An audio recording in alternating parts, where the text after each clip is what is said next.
네, 오늘의 성경 공부는 생명의 삶 1과 죄에 대해서 나누도록 하겠습니다. 오늘의 본문 말씀은 요한 1서 3장 4절 말씀입니다.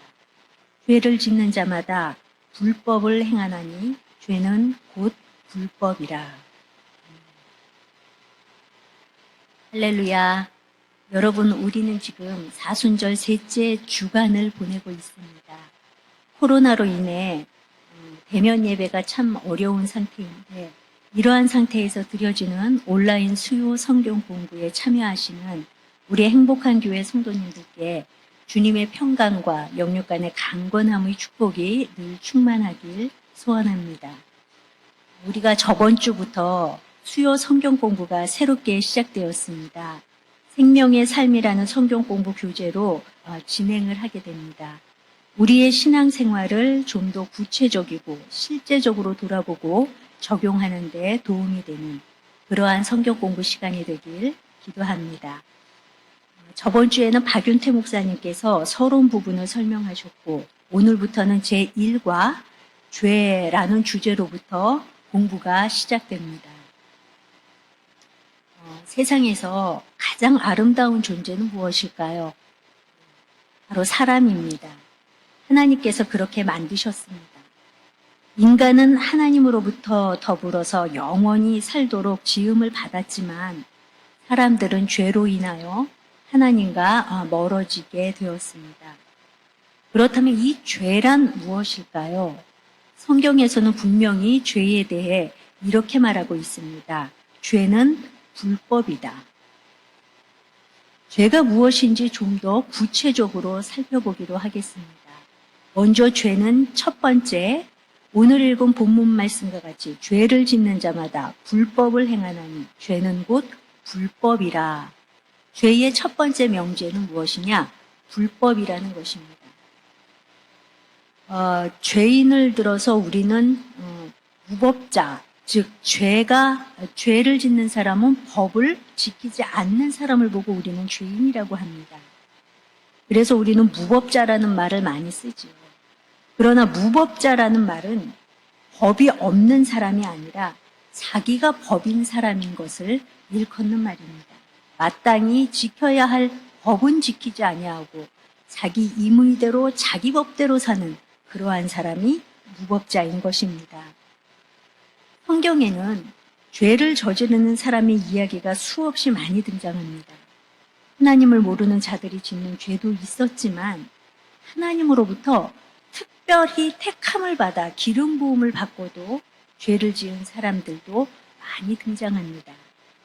대표적인 예로 이스라엘의 초대왕 사울왕에 대해 잠깐 이야기를 나누고자 합니다.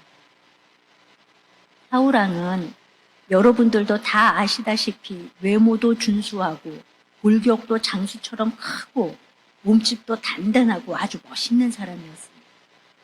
어디에 내놓아도 꿀릴 것이 없는 훌륭해 보이는 아름다운 청년이었습니다. 하나님께서 맨 처음 사울을 이스라엘 초대왕으로 선택하셨을 때는 물론 방법은 제비 뽑는 방법으로 뽑혔으나 어찌되었던 그가 제비 뽑힘으로 선택을 받을 수 있게 되었던 이유는 그런 그의 외모만큼이나 훌륭한 그의 인격과 겸손하고 책임감이 강한 인품을 보고 제비에 뽑히도록 하셨던 것입니다. 그런데 또 다 여러분들이 아시다시피 사울이 어떻게 변했습니까? 맨 처음에는 하나님의 사람 사무엘 선지자의 말씀을 믿음으로 순종하고 그래서 하나님께 복을 받아 초기 정권 때는 굉장히 숭숭장구 나라도 잘 다스렸던 그러한 왕입니다. 그러던 그가 불과 2년이 흐른 뒤에 하나님의 법을 어기기 시작합니다. 블레셋이라는 어마어마한 적군 앞에 이스라엘 군대가 불안에 떨고 있었고 와해되려는 기미를 보이자 사울은 해서는 안 되는 불법을 처음으로 저지르게 됩니다. 이게 뭐죠? 사무엘 선지자가 와서 하나님께 전쟁을 위한 제사를 드린 뒤 신탁을 받아 그 신탁대로 전쟁을 치러야 되는데 하나님으로부터 합법적인 범죄를 집례할 수 있게 되는 특별한 기름 부음 받은 사무엘이 도착하기도 전에 자기가 임의대로 번제를 드린 것입니다. 하나님의 법을 지키지 않았고 제멋대로 하기 시작한 것입니다. 물론 이 전쟁은 사울의 아들 요나단의 선전으로 블레셋과의 전투에서 그 전쟁은 승리했지만 첫 불법을 저지르고 난 뒤부터 사울은 하나님과 멀어지기 시작했고 계속해서 하나님과의 길과는 엇나가는 그런 인생길을 걸어가게 됩니다. 여러분, 죄란 이런 것입니다. 꼭 지켜야 할 일을 하지 않는 것, 그리고 반드시 해서는 안 되는 일을 하는 것, 이것이 죄인 것입니다. 사울은 불안과 초조, 블레셋이라는 공포 앞에서도 하나님께 정당한 제사를 먼저 드릴 때까지 인내하고 사무엘이 올 때까지 기다렸어야만 했었습니다. 그게 신중함과 믿음을 요구하시는 하나님의 테스트를 통과할 수 있는 어떻게 보면 기회였습니다. 그러나 사울왕은 그 테스트, 그 기회를 통과하지 못합니다. 인내하고 하나님의 사람을 기다렸어야 했는데 기다리지 않았고 제사를 본인이 드리는 월권 행위를 했습니다. 그는 해서는 안 될 월권 행위를 하는 불법을 저지른 것입니다. 이제부터는 완전히 자기가 법이 된 것이지요.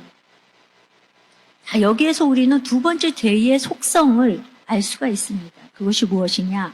야고보서 4장 17절 말씀에도 보면 죄란 그러므로 사람이 선을 행할 줄 알고도 행하지 아니하면 죄니라 라고 나와 있습니다. 죄는 뭐 특별한 게 아닙니다. 하지 말아야 할 것을 하는 것이 죄이고요. 마땅히 해야 할 것을 하지 않는 것이 죄입니다. 그렇다면 선이란 무엇일까요? 반대가 되겠죠. 하지 말아야 할 것은 안 하는 것이 선한 일입니다. 그리고 반드시 해야 할 일은 해야 하는 것이 선한 일입니다. 이것이 바로 두 번째 죄에 대한 명제입니다. 네 번째, 로마서 14장 23절 말씀을 보면 죄에 대한 설명이 나와 있습니다. 의심하고 먹는 자는 정죄되었나니 이는 믿음을 따라 하지 아니하였기 때문이라. 믿음을 따라 하지 아니하는 것은 다 죄니라 라고 나와 있습니다.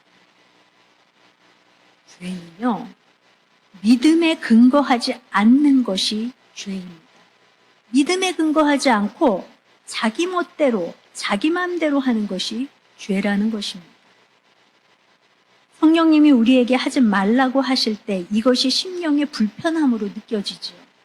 그런데 마음은 조금 깨름직하면서 임의대로, 자기 마음대로 믿음에 따라 순종하는 것이 아니라 자기 의지에 따라 거역하는 것이 죄라고 사도 바울은 말하고 있습니다. 여러분, 성경 말씀은 간단하게 죄란 무엇인가 세 가지 명제로 우리에게 설명합니다. 죄의 결론은 무엇이죠? 불법입니다. 무법자가 되게 하는 거죠.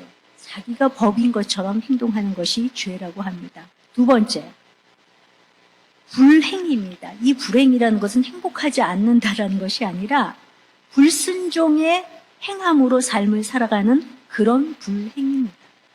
불순종의 삶이란 무엇이냐? 아까 말씀드렸듯이 알고도 행하지 않는 것 혹은 해서는 안 되는 일은 하는 것, 이것이 바로 불순종을 행함으로 살아가는 죄의 삶입니다.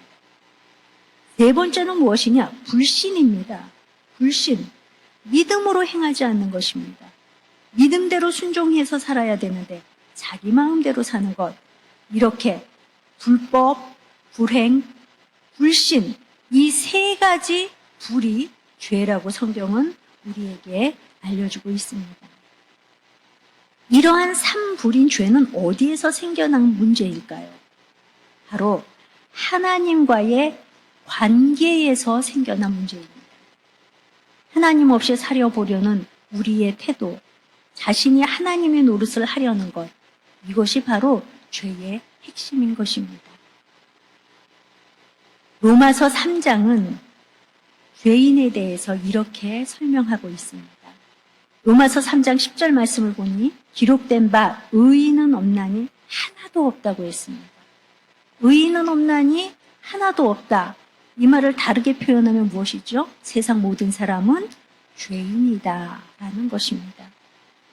또한 로마서 3장 23절에 모든 사람이 죄를 범하였음에 하나님의 영광에 이르지 못하더니 어떠한 것이 죄이냐? 하나님의 영광에 이르지 못하는 삶을 살아가는 것이 죄인 것입니다. 세 번째는 로마서 3장 9절에 그러하면 어떠하냐? 우리는 나으냐? 결코 아니라 유대인이나 헬라인이나 다 죄 아래에 있다고 우리가 이미 선언하였느니라 라고 사도 바울은 이야기하고 있습니다. 다른 사람들만이 죄인이 아니라 하나님을 믿고 율법을 수호한다는 우리도 죄인이다. 우리도 죄의 아래에 있다. 라고 사도 바울은 자성의 목소리, 스스로 회개해야 된다라는 목소리를 높이고 있습니다. 우리 한번 로마서 3장 말씀을 통해서 말씀을 다시 정리해 볼까요? 사람들은 무엇을 범했다고 했습니까? 죄를 범했다고 했습니다. 그러므로 사람들은 어떤 상태에 있게 되었다고 선언합니까? 죄 아래에 있게 되었다라고 선언했습니다. 죄가 없는 사람도 있을까요? 아까 읽었듯이 로마서 3장 9절 말씀에도 그랬고 로마서 3장 10절 말씀에도 그랬습니다. 예수님 외에는 이 세상에 그 어떤 의인도 없습니다. 죄가 무엇인지, 죄인은 어떤 사람을 보고 죄인이라고 하는지 우리는 살펴보았습니다. 그렇다면 마지막으로 우리가 꼭 짚고 넘어가야 할 것이 있습니다. 이게 무엇이냐? 죄가 가져온 결과를 우리는 꼭 알아야 합니다. 성경 말씀은 죄가 가져온 결과를 간단하게 5가지로 설명해 주고 있습니다. 첫 번째, 골로새서 6장 23절 말씀을 보니까 죄로 인하여 우리가 맞이하게 될 결과가 무엇이냐? 하나님과 원수가 되는 결과를 초래하게 됩니다. 골로새서 6장 23절에 전에 악한 행실로 멀리 떠나 마음으로 원수가 되었던 너희를 이라고 나오면서 말씀이 진행이 됩니다. 죄가 갖고 온 첫 번째 결과는 무엇이냐? 하나님과 우리가 원수가 되는 것입니다. 두 번째 결과가 무엇이냐? 요한복음 3장 36절 말씀에 이런 말씀이 나옵니다. 아들을 믿는 자에게는 영생이 있고 아들에게 순종하지 아니하는 자는 영생을 보지 못하고 도리어 하나님의 진노가 그 위에 머물러 있느니라 라고 합니다. 죄의 결과로 우리가 얻는 두 번째 불행은 무엇이냐?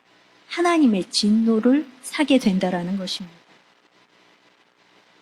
세 번째, 요한복음 3장 18절에 이런 말씀이 나옵니다. 그를 믿는 자는 심판을 받지 아니하는 것이요 믿지 아니하는 자는 하나님의 독생자의 이름을 믿지 아니함으로 벌써 심판을 받은 것이야. 네, 죄의 결과, 세 번째 결과는 우리가 심판을 받게 된다라는 것입니다. 심판을 받으면 무엇을 심판으로 받느냐? 로마서 6장 23절에 네 번째 결과가 나옵니다. 죄의 싹은 사망이요 하나님의 은사는 그리스도 예수 주 안에 있는 영생이니라. 죽음이 죄의 네 번째 결과입니다. 그런데 이 죽음이 그냥 한순간에 죽고 마는 것으로 끝나면 다행인데 다섯 번째 죄의 결과, 이 죽음의 결과가 무엇이냐? 마태복음 26장 46절에 이렇게 나옵니다. 그들은 영벌에, 의인들은 영생에 들어가리라 하십니다. 영벌, 영원한 벌입니다. 영원히 죽는 거예요. 날마다 죽음을 경험해야 됩니다. 언제까지? 영원히. 이것이 바로 죄에 대한 5가지 결과입니다. 오늘은 성경에서 말하는 죄에 대해서 살펴보았습니다. 살펴본 결과 죄라는 것은 생각보다 그렇게 대단한 것이 아니었습니다. 우리가 늘 날마다 의식적으로든 무의식적으로든 짓는 것이 죄였습니다. 자기중심적으로 생각하고 하나님의 법이 아닌 자기 마음대로 살아가는 불법을 행하는 것이 죄입니다. 그러다 보니 해야 할 일은 안 하고 하지 말아야 할 일을 하는 불량한 행동들을 하는 것이 죄입니다. 불순종한 행동들을 하는 것이 죄입니다. 그리고 마땅히 믿어오고 지켜왔던 믿음대로 행하지 아니하고 거리낌에도 불구하고 왠지 모르게 양심에 조금 섭섭한데 이거 해도 될까 의아함에도 불구하고 믿음대로 행하지 아니하고 믿음에 기반하지 아니하고 불신앙적인 행동을 감행하는 것, 이것도 죄입니다. 그 죄의 결과는 참혹합니다. 가장 큰 결과가 뭐죠? 하나님과 원수지간이 되는 것입니다. 그리고 하나님의 진노를 사게 되죠. 그 다음에 오는 수수는 심판입니다. 그 심판은 무엇이냐? 생명이 아닌 죽음이지요. 문제는 이 죽음이 한 번에 죽고 사라지는 것이 아니라 영원한 형벌로서의 죽음을 경험해야 된다라는 것이 바로 죄의 결과입니다. 말씀을 마치겠습니다. 오늘 수요 성경 공부 첫 과목은 죄에 대해 알아보는 과정이었습니다. 오늘 나눈 성경 공부를 무시로 생각하시면서 하나님의 법을 쫓아 하나님이 원하는 바를 행하며 믿음의 삶을 살아가는 저와 여러분이 되길 주님의 이름으로 간절히 소원합니다. 다 같이 기도드리겠습니다. 하나님, 오늘 죄에 대하여 공부를 했습니다. 죄라는 것이 굉장히 크고 남에게 물리적인 피해를 주어야만 죄인 줄 알았는데 내 마음대로 하고 싶어 하는 것 자체가 죄임을 알게 되었습니다. 심지어 나의 마음대로 하나님을 이용하려는 우를 범할 때도 있음을 새삼 깨닫게 되는 시간이었습니다. 주님, 불법이 아닌 하나님의 법을 따르고 하나님이 원하시는 대로 행하며 믿음의 삶으로 날마다 주 안에서 승리하는 우리가 되도록 성령 하나님께서 우리의 마음과 생각과 우리의 삶을 주관하시고 인도하여 주시옵소서. 사순절 기간 우리가 죄에 굴복하지 아니하고 하나님 앞에서 또 하나님 안에서 죄를 다스리는 영적 승리자가 되게 하여 주시옵소서. 이 모든 말씀 우리 죄를 사하시기 위해 십자가 희생양이 되어주신 우리 주 예수 그리스도 이름으로 기도합니다. 아멘. 교회 생활 안내를 알려드립니다. 주일 예배는 오전 8시, 9시 30분, 11시 이렇게 3부에 걸쳐 드립니다. 코로나로 인해 예꿈 어린이 예배, 학생부와 청년부 예배도 주일 1, 2, 3부 예배로 함께 드립니다. 그리고 새벽 예배와 금요 심야 예배는 성도님들 가정에서 가정 예배로 드립니다. 수요 예배는 생명의 삶 성경 공부로 매주 수요일 유튜브를 통한 온라인 성경 공부로 진행됩니다. 기도문으로 수요 예배를 마치겠습니다. 하늘에 계신 우리 아버지, 이름이 거룩히 여김을 받으시오며 나라에 임하옵시며 뜻이 하늘에서 이루어진 것 같이 땅에서도 이루어지이다. 오늘날 우리에게 일용할 양식을 주시옵고 우리가 우리에게 죄 지은 자를 사하여 준 것 같이 우리 죄를 사하여 주시옵고 우리를 시험에 들게 하지 마시옵고 다만 악에서 구하시옵소서. 나라와 권세와 영광이 아버지께 영원히 있사옵나이다. 아멘.